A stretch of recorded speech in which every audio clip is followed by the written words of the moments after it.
Father, I want to thank you for this night. Thank you for this beautiful day. Lord, I want to thank you for every man and woman that's in this room, Lord, for their service to this country. Lord, I thank you for men and women who are willing to give their lives, Lord, for our country. And I just am so proud to be an American, God. I thank you, Jesus, for America. In Jesus' name, amen.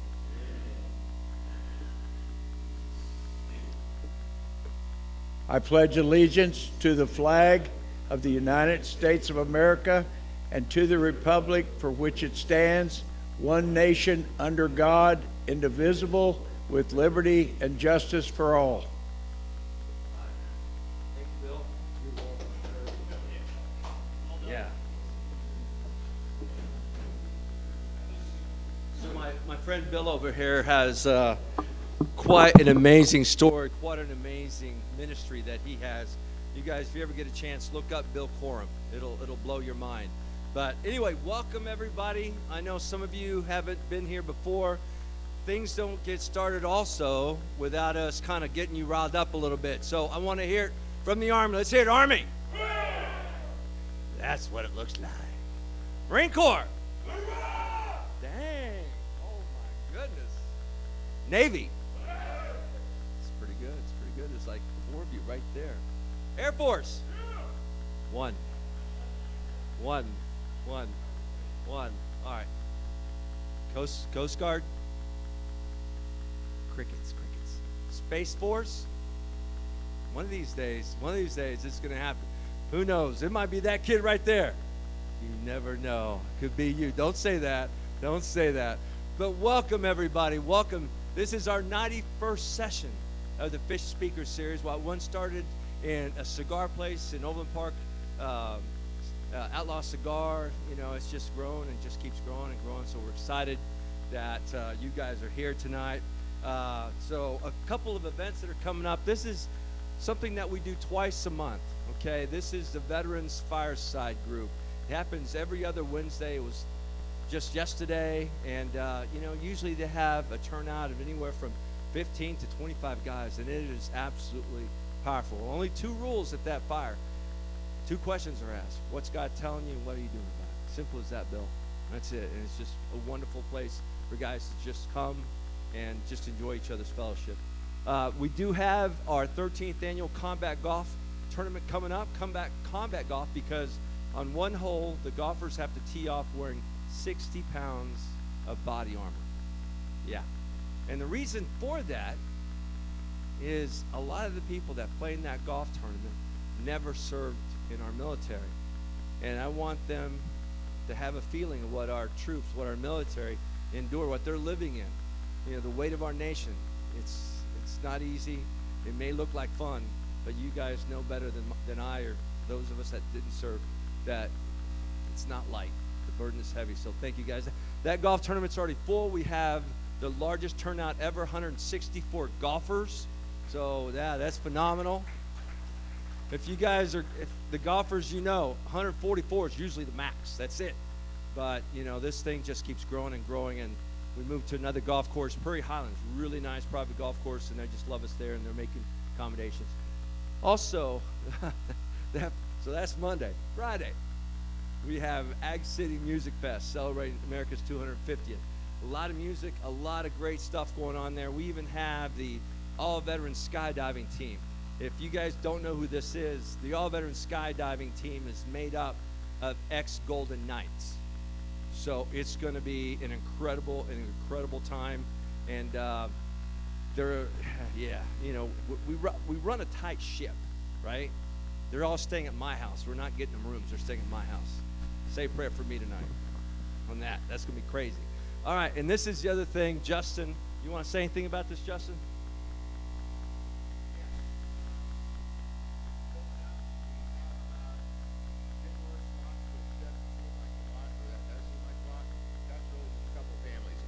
Signed up. It's a great time. It's our second annual camp out. Bunch of activities for the kids. Get a picture of that, scan the QR code. If you can't quite get it, let me know. I have it on my phone. I can send it to you, or just pull up a QR great opportunity for fellowship, camaraderie, and the best part about it is very, very limited cell service. So with that, you can unplug for the weekend and just spend the time with it. The pond is stocked, so bring your fishing poles and bring some appetites and some s'mores. We got a big campfire rolling. So come on out. If you have any questions, let me know afterwards. Thank you, Justin. All right. Now, the month of June, because it's pretty heavy, we will not have a speaker series, so please don't show up. Okay, Dan? They show up, it's not my fault. Okay, so don't show up. We'll move into July. July, our speaker is going to be Orion Mata. Orion is a former DEA sniper, etc. And so Orion's going to be our speaker. Incredible story there with Orion, so looking forward to that. And then in August, and I don't have the slide up, but in August, we're going to have a B-2 bomber as our speaker, B-2 bomber pilot as our speaker. In fact, this gentleman put in 1,500 hours in a B-2, SCAR. So be looking in your email. I'll be sending something out on that probably the next couple weeks on that. So, all right. So with all that being said, let me introduce our speaker.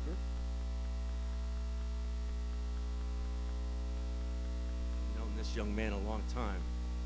Here we go. All right, Jeff was born in Oregon, Eugene, Oregon to be exact, and moved to Germany as a young boy when he and his dad took a job teaching military kids. He attended German kindergarten, but American schools until he graduated, and American schools until he graduated and went on to college back in Oregon at the mighty University of Oregon. Recipient of a 4-year ROTC scholarship, Jeff was commissioned into the Army as a field artillery officer. He served in a variety of leadership and staff jobs across the globe, from Germany to Texas to Hawaii and the Pacific Northwest. His career culminated at Fort Leavenworth, Kansas, where he was teaching at the Command and General Staff College. After 23 years in uniform, Jeff retired as a lieutenant colonel and transitioned to a role at Kansas City National Security Campus, where he currently leads the production operations program for nuclear weapons enterprise. Jeff is married to the former Pamela Stribling, and together they have 4 kids. Bethany, who's 33, are you kidding me? Married and living in Seattle. Tony is 27, married and living in Racine, Washington. Isaac is 17, just completed his junior year at Platte County High School. And Noah is 15, just completed his freshman year. He enjoys hanging out with his family, playing ice hockey with the veteran team, and continues to invest in the people around him. Ladies and gentlemen, let's welcome Jeff Schmidt to the stage. Woo! Mike's hot. All right, I gotta try and figure out the logistics here. I'm not sure whether I want to sit, stand. Thanks, Paul, for asking me to talk tonight. It's been a long time coming. It can be kind of intimidating to sit in front of a group of people that have served our country. There's a concept called imposter syndrome, I think, that exists in a lot of veterans.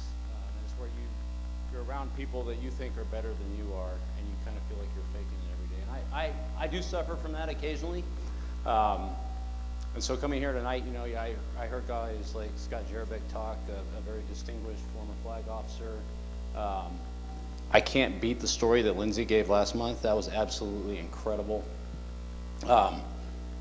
But I'm here to share my story, right? And so as I prepared for this evening, I asked a lot of people, like, what do I say? There was no shortage of advice. First, let's start with a joke. There are no expectations. Just tell war stories. It worked for Jade Hinman. And people just want to hear what makes you you. So tonight, my goal is to tell you what makes me me. Probably tell a few war stories along the way. They're probably not as good as Jade's. But first, a joke. So a young veteran walks into his local American Legion and asks the bartender, "Do you have any drinks that are as tough as a 5-mile ruck march, hit as hard as a drill sergeant, and taste like a 2-year deployment?"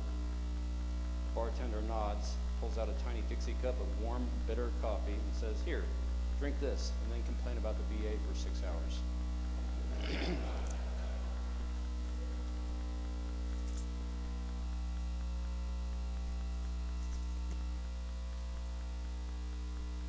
So a little bit about my history and where I came from.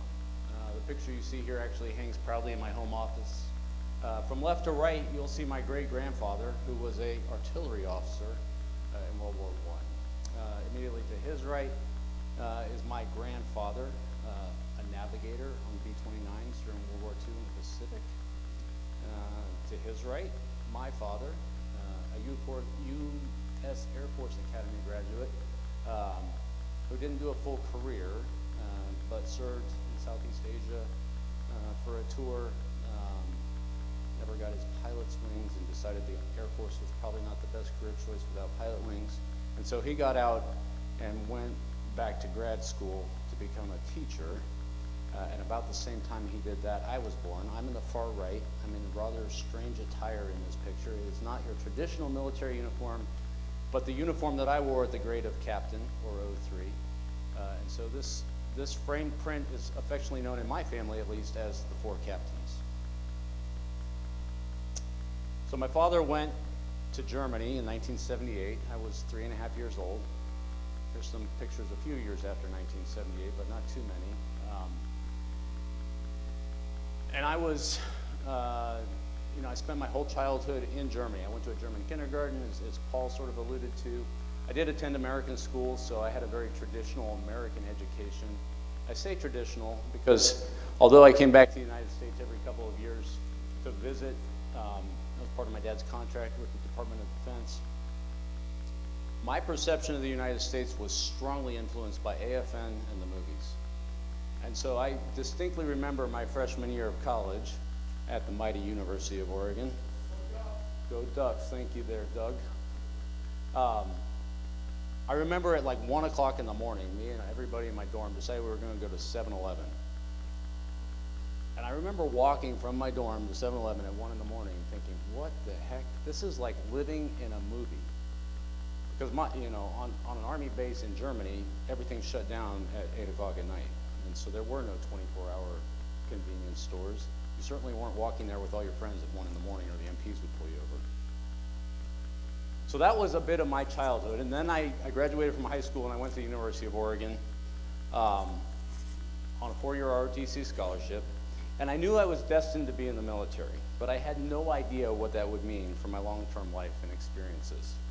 I knew it would pay for my college. And I figured I'd let it pay for my college, and then I would figure out what I wanted to do after I'd met my minimum service obligation. Little did I know it would take me 23 years to figure out what I wanted to do when I grew up. But here's the answer. I want to make a difference in people's lives. That's it. I've decided that's my purpose in life, is to make a difference in people's lives. So I could tell you my military bio in excruciating detail. But what I want to share is the profound impact that the human element has made on me throughout my life. If you believe in God, then you likely relate to the fact that we are made in His image. Perhaps not His physical image, that would be unfortunate for Him. But in His spirit, in His emotional approach, and His affinity for the people of this planet. I think we are generally molded after our Creator. So to that end, and I'm going to back up a little bit, we just talked about college, but when I was 10 years old, my parents did a very brave thing. I have no idea why they did this, because I would never send my 10-year-old off to do this, but they signed me up for an evangelical musical tour around Europe. And so I went off with 60 10 to 16-year-olds and about 5 adults, and we got on a tour bus, and we had learned a song and dance routine, and I'm not going to repeat it here because it's embarrassing. But we traveled for about 6 weeks all over Europe. And at one point, we were up in Scandinavia, so this is a map of Scandinavia, and we had to traverse from Sweden to Helsinki. And so we got on a ferry, which is a common way to transit around in the Scandinavian Straits. And because we were poor, evangelical people, we were crammed in a conference room on this ferry ship that was traveling overnight. And at some point in the night, we were all sleeping in this conference room, and we hear a helicopter overhead. And we're like, that's kind of weird. Why is there a helicopter overhead? So we wake up the next morning, find out a guy had had a heart attack. And it was at that point, I don't think I'd ever been close to death before. I know I hadn't ever been close to death before. And I didn't know the guy, obviously. He was some Swede that was going to Finland. But I remember it left a very indelible impression upon me. Who was this guy, right? Like, I thought about that. Like, who was he? What were his life circumstances? And was he ready to die? It's a pretty profound thought for a 10-year-old. Anyway, so that was like probably one of my first like deep philosophical moments in my life of like, death is the end of a life, but what does that life really mean? So we'll fast forward. So I finished college. I was assessed as an artillery officer. I went to Fort Hood, Texas as my first duty assignment, where I was assigned to an artillery battalion. I did a lot of cool stuff. I went to Bosnia for about 7 months. Experienced my first earthquake in Bosnia. I didn't even realize they had earthquakes in Bosnia.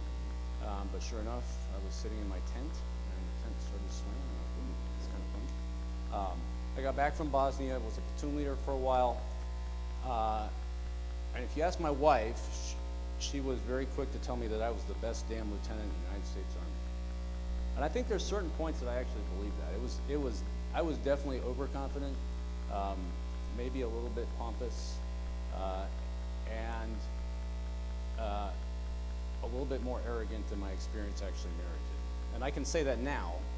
What it took me to realize that was a rotation to the National Training Center in Fort Irwin, California. And if you were in the Army and you've ever been to the National Training Center, it's a desolate place just outside of Death Valley, so it's very hot, although at one point during that rotation it was below 20, and then it reached a high of 110 on the tail end. And so we went through our whole evolution of training, and we ended up back in this, what they call the Dust Bowl, which is where you basically logger everybody as you're trying to turn in all your equipment and get on trains to send your equipment home and then get on planes to fly home. And no expense spared. Every soldier is issued 1/2 of a pup tent, unless you're an officer, and then you get 2 halves. And so I dutifully set up my 2 halves and crawled in and thought I was very cool because I had my own tent to myself. But my tent was literally 5 feet away from all of my soldiers, right? So they all had their little shelter halves set up all the way around me. And I don't know if they knew that I could hear them, but they were not holding back their opinions of the lieutenant. And it was a bit humbling, to be honest. And so that moment was when I realized, I think, that my soldiers were humans.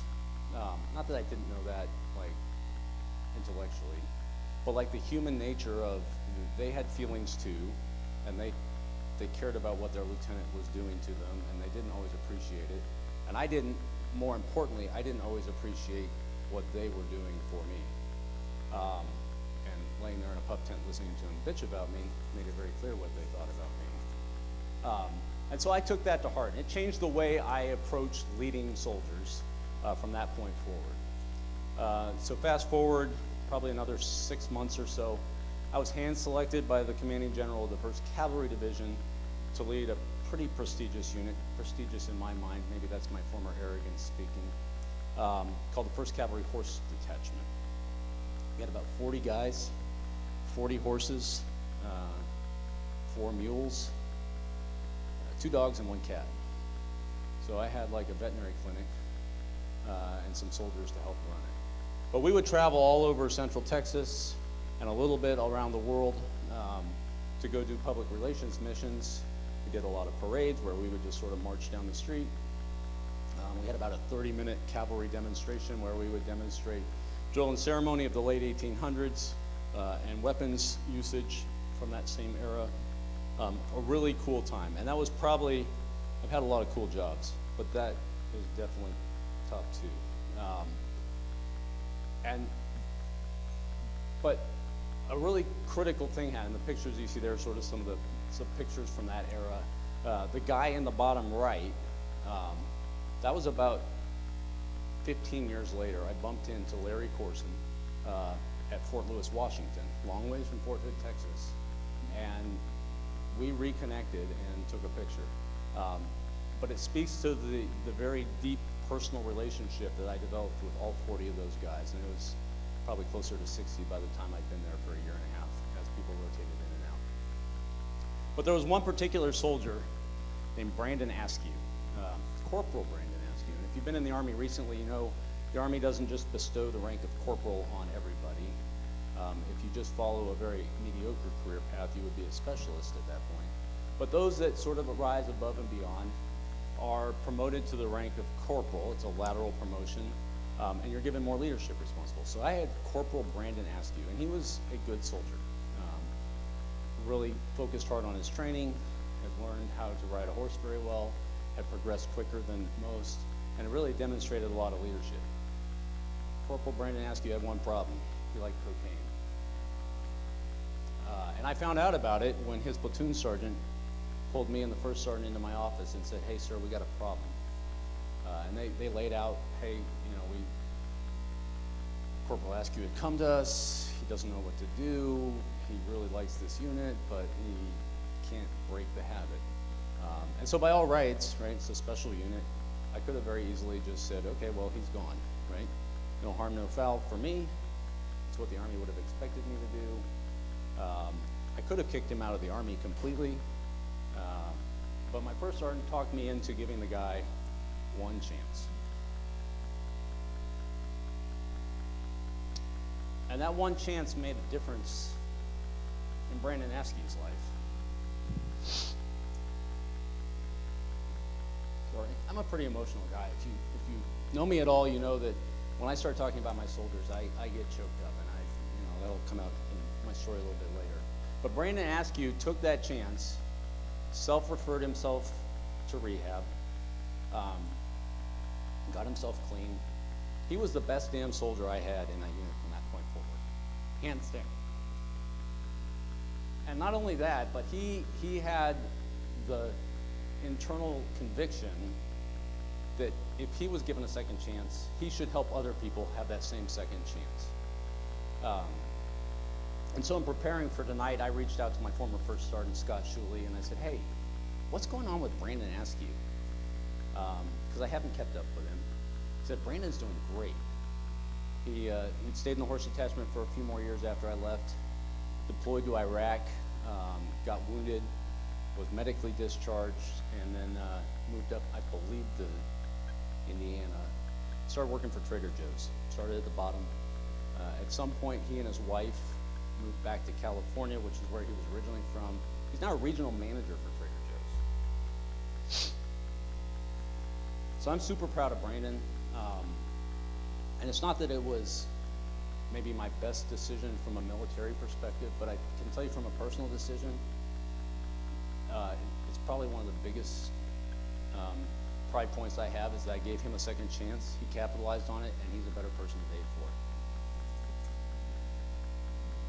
So, fast forward. Right about the time I left the 1st Cav Horse Detachment, OIF 1 was kicking off.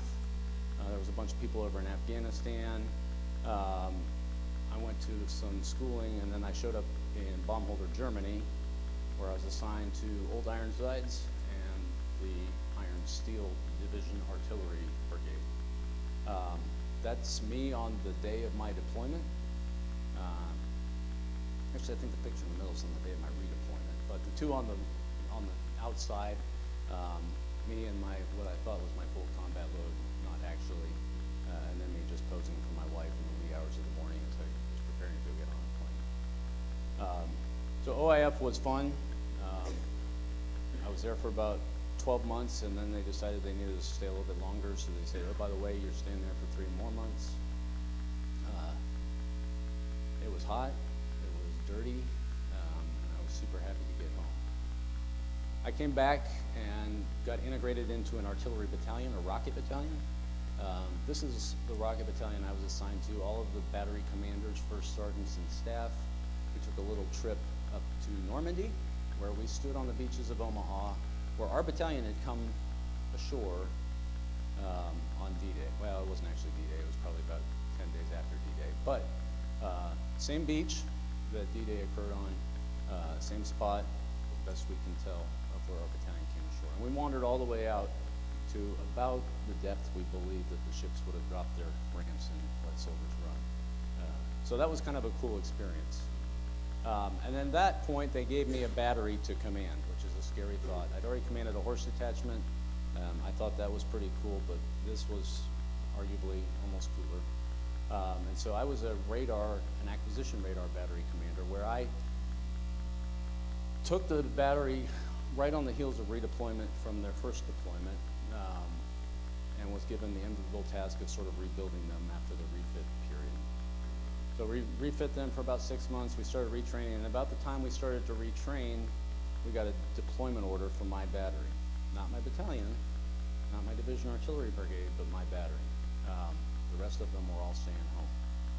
And so I had the enviable task of preparing my 60 guys to deploy to combat, alone and unafraid. And that was a great opportunity for me to really see what I was made of, in my opinion. So that's my first sergeant, Eric Laub, there in the left picture, and then my platoon sergeant, Reuben Barton, also from Oregon, and I shared an affinity for the Ducks. It was really dusty the second time. We were up near Mosul and Tikrit. I had radars scattered all the way from basically about 25 miles north of Baghdad all the way up basically to the Syrian border. So I covered a wide swath of the northern part of Iraq, and I spent a lot of time flying around, checking on my radars, making sure they were all functional, and checking on my soldiers, which was more important than anything. Top right picture is me promoting a guy from specialist to corporal, best rank in the Army. I should back up. So battery command was very special. So I deployed, we were gone for 12 months, and on the heels of that, I was coming back, so I'd been in command at 24 months at this point. Just for frame of reference, a normal company or battery level command in the Army is anywhere from 12 to 18 months. So I'm getting back at about 24 months. Tired from 12 months of kicking it hard in Iraq, and the expectation was I'd spend about a month and then I'd hand that guide on off to the next guy and he would take charge. Well, about 2 weeks after I got back, we got a notice that they were going to inactivate the unit completely. And so my boss pulled me in his office, different boss at this point because my other boss had switched out while I was gone. He said, "Hey Jeff, I know you just got back, but we're going to inactivate your unit and we're not going to switch out. So you've got it until it closes," which was my marching orders, close down your unit. And that's a hard thing to do if you've ever tied yourself to an organization that you love. I told you, I get emotional about my soldiers, and at the inactivation ceremony, and normally it would be a change of command ceremony, but for me it was an inactivation ceremony. I got tears in my eyes, I got choked up, and I had a hard time getting all the words out.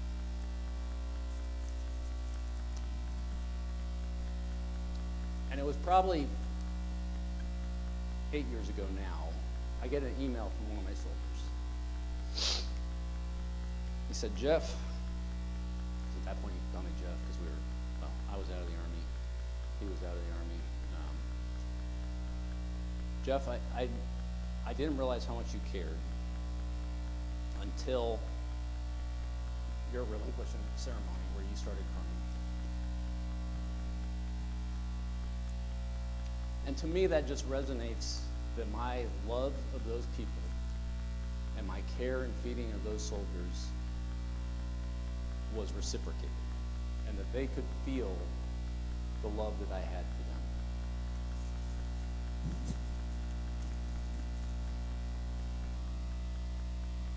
So I did a lot of crazy stuff for a couple years. I went out and sailed around with the Navy. Scott would be proud. I was on the USS Mount Whitney, a joint command ship.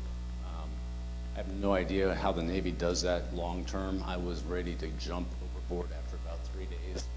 I got to do some joint exercises. I was an observer controller trainer for Army forces, but I got shanghaied. It's a Navy joke. Shanghaied onto the Mount Whitney for a couple weeks to do a joint training exercise. Met some great guys from the Air Force and the Navy that taught me a lot about air power. And then I left Germany, went to Fort Leavenworth for a short spell to get some more schooling, and reported to Hawaii. By the way, my wife was not happy that I got orders to Hawaii. Who would have thunk it? She really wanted to go to Fort Drum. Who would have thunk that? It's like the coldest, snowiest, very beautiful place, but it's Hawaii, babe. She's like, yeah, but I want to go to Fort Drum. Anyway, I reported to Hawaii, and they already had a deployment order in hand when I got there. And so within 5 months, I got there in June and deployed in December. I had moved into a 100-year-old house. I had gotten my wife pregnant for the second time, and I got on a plane and flew away. She was not happy about the middle one there. Strange story. So, and this is not part of my normal script, but I'm going to tell it anyway. So, my wife and I both have. So I have a 33-year-old. Yes, I know I don't look like I'm old enough to have a 33-year-old. My wife brought Bethany into our marriage with her. My wife's a few years older than me, not many. And so Bethany is 33, I'm 51, if anybody's doing math. So I was like 17, almost 18 when she was born. And then I have a daughter from a relationship from when I was just getting out of college, and that didn't last very long, but I have a beautiful daughter to show for it. But my wife and I can never get pregnant together. And we struggled for 10 years, thousands of shots, thousands of hormone treatments, thousands of prayers, but it just didn't happen. And we had all but given up until we got to Germany, the last assignment in Germany, and she got pregnant. And within about 6 weeks, she miscarried. And that was devastating for us, but it renewed hope in us that God had a plan. Scott always says, we make plans and God just laughs. So we had been planning to have a baby for 10 years and God just laughed. But then he showed us that he had that same plan. And 2 years later, our oldest son, aptly named Isaac, was handed to me in a hospital in Germany. But that took 10 years. And so who would have thunk that 2 years later, my wife would end up pregnant unplanned, right? So here I am on a plane to Iraq for the third time. And my wife is carrying my small Noah in her belly. Iraq was a great experience this go-around. The quality of life was pretty good. We had lots of good food, lots of gymnasiums to work on the muscles that I didn't bother to partake in. And I was surrounded by really good people. And the pictures there that you see, I mean, obviously there's a picture of the Tropic Lightning Patch, for those that are familiar with Army patches. Me in the middle, that's right outside of, actually I don't know what that's outside of, but it was a significant monument when I took the picture. The guy in the bottom left is Paul Romanoli, sitting with me, and that was Thanksgiving Day, 2011. So if you're familiar at all with the Iraq timeline, about 15 days later, we had pulled every troop we had out of Iraq and made a mad dash across the border. I was there on that very last day that we had soldiers in Iraq. And the picture you see in the top left was the absolute very last plane, C-17, that flew out of our FOB at some ungodly hour with lights out, and it was me, that guy, and about 40 Air Force Security Force guys that loaded up on the plane and flew out very quickly. And that was a weird experience, but it was good. But I was, at that point, I was the battalion executive officer for the division headquarters battalion. And so I was responsible for all the life support and feeding and caring of the general and all of his staff. And we had our own battalion staff that sort of, it's almost like a self-licking ice cream cone. I'm not really sure what our purpose was, but we did a lot of cool stuff, and I got to meet some really cool people. And there was this guy that was really good with woodworking. And so as like farewell gifts, he would make that tropic lightning patch out of wood, paint it, make it really nice. And he gave me one, and I was really appreciative. It had my, my call sign on it and all kinds of cool stuff. And then that kid went and got himself in trouble. And I'm like, man, why would you do that? So I'm thinking to myself, internal monologue. And I was so pissed at him because I really liked the guy, but then he did something, that should get him in trouble. And so I just said, you know what? I'm just not going to talk to him. And so for 3 months, I didn't say a word to the guy. And then at some point, we had gotten back, and we had reintegrated. We'd gone on vacation, like we all do after a deployment. And the kid came back, and I was like, okay, he's paid his penance. I'll start talking to him again. And you would not believe how big of an impact me not talking to that kid for 3 months had made on him. Because my appreciation for him meant so much to him that me not talking to him was the worst punishment I could have given. And so from that experience, I learned how much reciprocating emotion and reciprocating human connection can make a difference in people's lives. So the people that I surround myself with are really important to me. You see a group of guys there on the left. In the middle is now General Andy Gainey. I don't even know why he liked me, but at one point when I was a captain, he decided that I was going to be his friend. And I didn't see him again for another 10 years, but I was shopping for a job at one point when I was a mid-grade lieutenant colonel. And he said, hey, Jeff, I could use a deputy commander. Are you interested? And I said, absolutely. And so, although that's not the normal way you would get a job like that, normally your current leaders would nominate you to the boss, and the boss would go into deliberations with his staff. And Andy just said, you got the job. And the cool thing for me, so I'm on the far left in that picture of us all in our real fancy dress uniforms. The guy next to me is a guy named Bob Dunwoody, who I'd gone to the officer basic course with, who I had gone to the Hohenfels Germany rotation or assignment with. We had gone to the Command and General Staff College together. So he and I had a very long history. And then the guy to the right of the black guy in the middle, who was the boss, that's Andy, is Frank Buchheit. And I had the exact same history with that guy.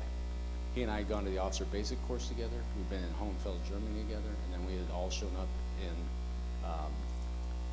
Fort Lewis, Washington together. The guy on the right, this guy named Mike, had no previous history with that guy, but he's a stud. So not only did Andy just sort of pluck me out of oblivion and throw me into this great job where he was gone all the time, so he left me back there to run the brigade.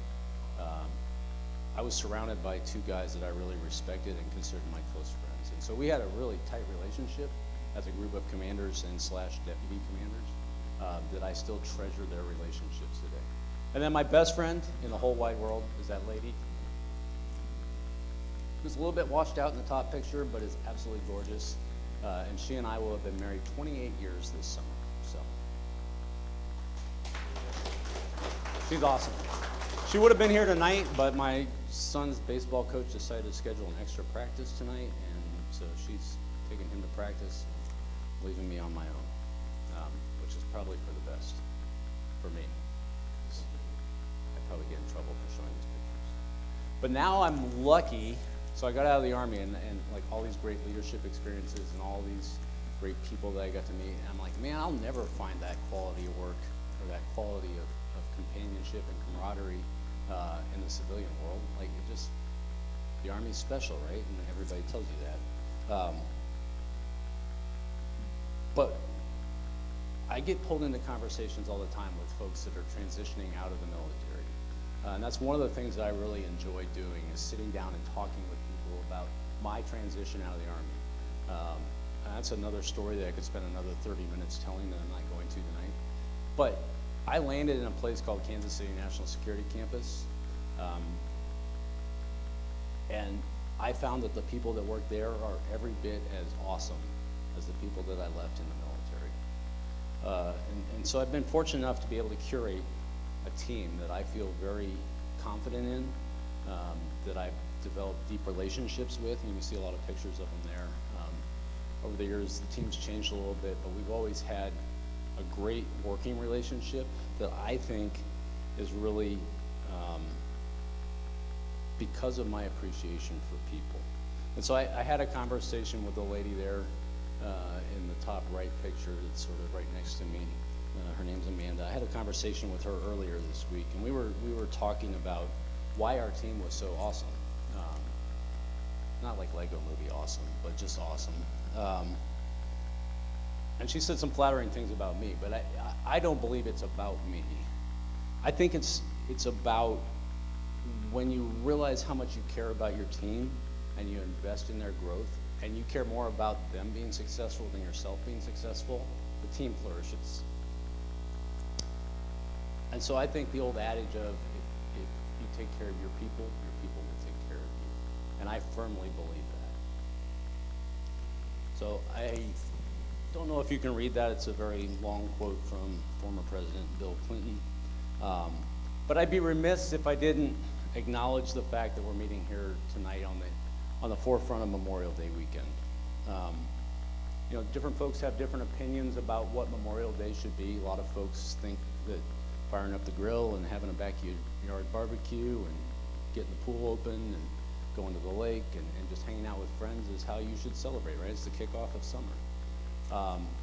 And then there's a lot of folks, particularly folks that used to serve, that believe that that's almost sacrilege, right? Like, no, Memorial Day is about celebrating, well, not even celebrating, like remembering and honoring those folks that passed away in service to our country.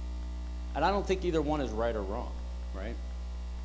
Because the people that passed away, you know, we like to say that they died for their country, they died defending our Constitution. But I can tell you, if you really look at the narrative, most of them died because they wanted to help the guy in the foxhole next to them, or the guy at the battle station sitting next to him, right? They didn't die for some lofty idea called America.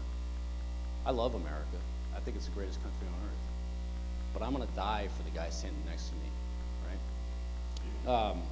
And so it's the people that make our country so great. It's the people that our comrades who passed away died defending. And I'd like to think that those people want us to celebrate, right? Celebrate our country. I think that's what they would want. I think that's how we honor those people. So with that, let's conclude my remarks, and I'm open to any questions you might have.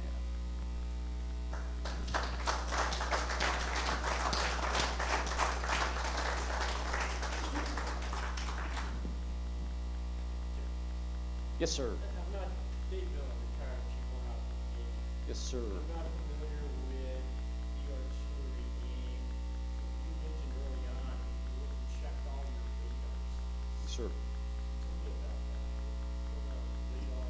Yeah, so in a standard division configuration, you had, at least at this period of time, early 2000s, there was 3 short-range Q-36 radars, firefinder radars. They were intended to pick up incoming artillery from enemy forces. So it was the counter battery radar system that would detect those, and then obviously you would try and shoot back. So we had 3 Q-36s and 2 Q-37s, which had a greater range and were sort of put strategically around the battlefield. At that point, although that was a standard division loadout, I actually had 5 Q-36s and 3 Q-37s because they augmented me for the size of the area that I was responsible for. Yeah. Any other questions?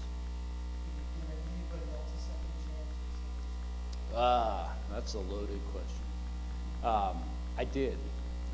So when I was the deputy commander of 17th Artillery Brigade in Fort Lewis, Washington, that hand-picked job that I got, my boss was very busy playing the fire support coordinator for our corps commander. So he often got sucked into exercises, and I wouldn't see him for days or weeks on end, sometimes not even on the same continent. So he got pulled over to Japan at one point for a joint exercise with the Japanese ground forces, and left me in command of the brigade. So we had 2 HIMARS battalions and a support battalion. And with that, he left me with Uniform and Code of Military Justice Authority. So he said, hey, Jeff, if you need to, make some determinations, I trust you. And so there was a kid that had been caught smoking, or had been caught trying to transport pot from off post on post, and got caught by the gate guards. And he swears it was his wife's.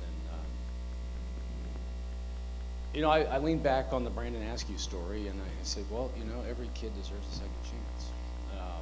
And so when the packet came to me for adjudication, I said, well, I'm gonna suspend the sentence. And I wholeheartedly believe that was the right thing to do for that kid. I got back, and my boss reviewed all the decisions I had made and decided it was not the right decision, and he reversed it, which was his prerogative. He was the boss. So it hasn't always worked out that my decision making is consistent with everybody else's, but I still stand by both my original decision to give Brandon Askew a second chance and to give that other kid a second chance. He was really pissed at me too for doing that. My boss was, until I explained to him my history with Brandon Askew. Any other questions? Well, I'm going to be tracking you down to get more information. I can get a hold of Brandon because, as you may or may not know, I own the trade journal for the frozen refrigerated industry, so the grocery industry. Yeah. And every November, I do a story of people within our industry that have served our country. And so I'm going to track him down. So When you do, let me know, because I'd love to reach out to him. I have no idea where he's at. And I have a lot of friends at Trader Joe's. Yeah. I mean, they're a big client of mine. So he's in California Bay Area. That's the best I know. That is an absolutely great story. Any more questions for Jeff?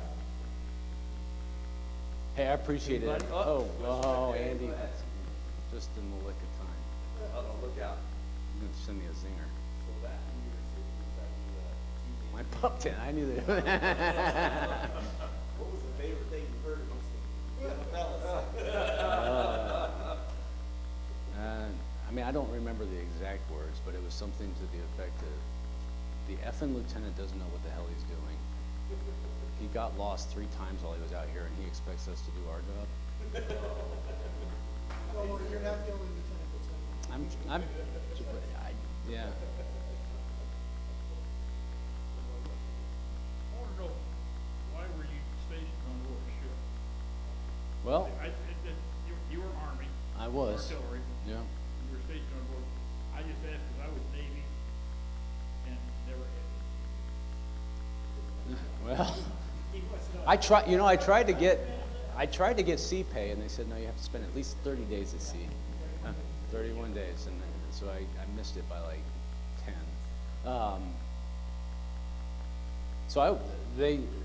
The Mount Whitney is designed to be a ship where they bring together a joint force, so a joint staff of Army, Air Force, Navy, Marine, and so they were running an exercise where they needed a joint staff, and I was an available body that had limited, there's my imposter syndrome kicking in again, limited experience with planning and directing fires for the Army, and so they were pulling together a joint fires element that I contributed to as the ground fires guy. And so it was a hey, you tasker, we need a guy from this place to come, and I was like, I'll go. I've never been on a Navy ship. Great experience, to be honest. You heard my story. You didn't hear me talk a whole lot about doing artillery stuff, and there's a reason for that. Not that I don't appreciate the artillery. The artillery was a phenomenal branch, but what I loved about it the most was it gave me lots of opportunities to do other things besides artillery. And so I got to lead horses. I got to be a radar battery in Iraq by myself. Got to go on a Navy ship. Spent a lot of time in Hawaii and interfaced with a lot of fairly senior folks that gave me a lot of lessons that I applied later in life. So I was blessed, I think, to have a very non-traditional career. I feel like I can adapt and mold myself to just about anything that life might throw me, except maybe an angry wife. That one still throws me for a loop every now and then. Yes, sir.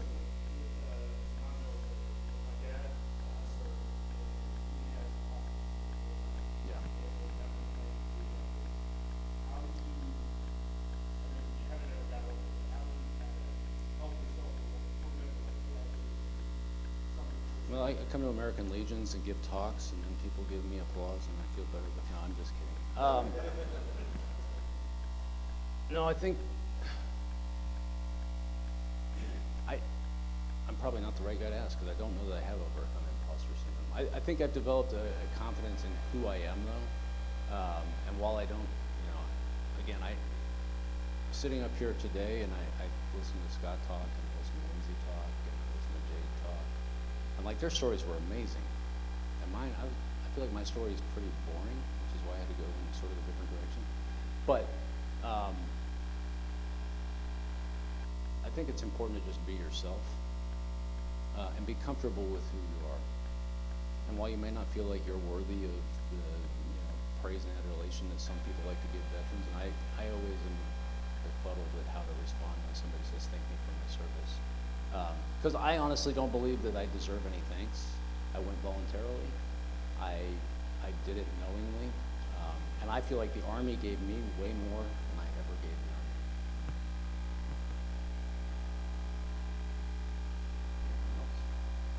You guys have been great. Thanks so much.